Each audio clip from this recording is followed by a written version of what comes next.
السلام عليكم، صحة رمضانكم ان شاء الله تكونوا ملاح. اليوم جبت لكم وصفة سهلة وبنينة، انا شخصيا عجبتني بزاف. حبيت نشارككم معايا فيها. هي افخاذ الدجاج الكاذبة. هذه الافخاذ الدجاج الكاذبة كل واحد كيفاش يديرها. كاين يديرها بالصدر تاع الدجاج، كاين يديرها بالفيونداشي، كاين يديرها بالعجينة السحرية.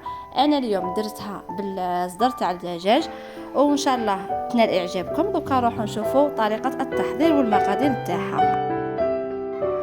هنا حكمت اول حاجه عندنا صدر الدجاج، رحيته مع البصله والثوم والكزبر، ومن بعد درت له الملح والكحل والكمون. عندنا هنا بيضه باش نرمدو فيها، ثاني فرينه.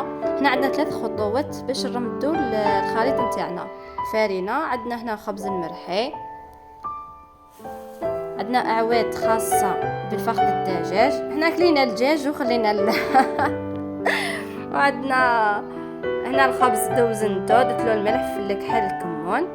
بعدها نحكموا البوله نتاع اللحم، كورتها درت لها العود، وبعد رمتها في الفرينه وزدت في البيض وزدت في الخبز.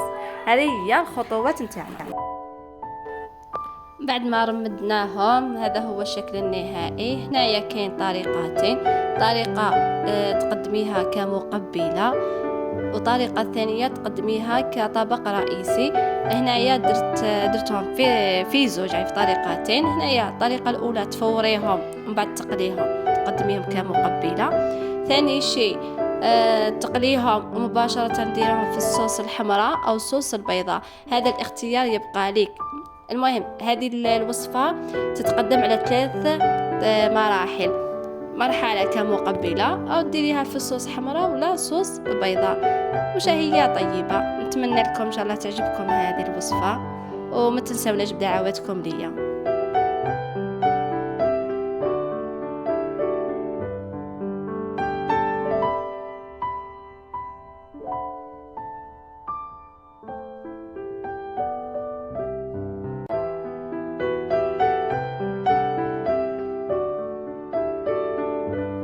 وفي الآخر هذه بعض صور تقديم أو تزيين الطبق نتاعنا، وإن شاء الله ينال إعجابكم، وصحة رمضانكم وصحة عيدكم، كل عام وانتم بألف خير إن شاء الله.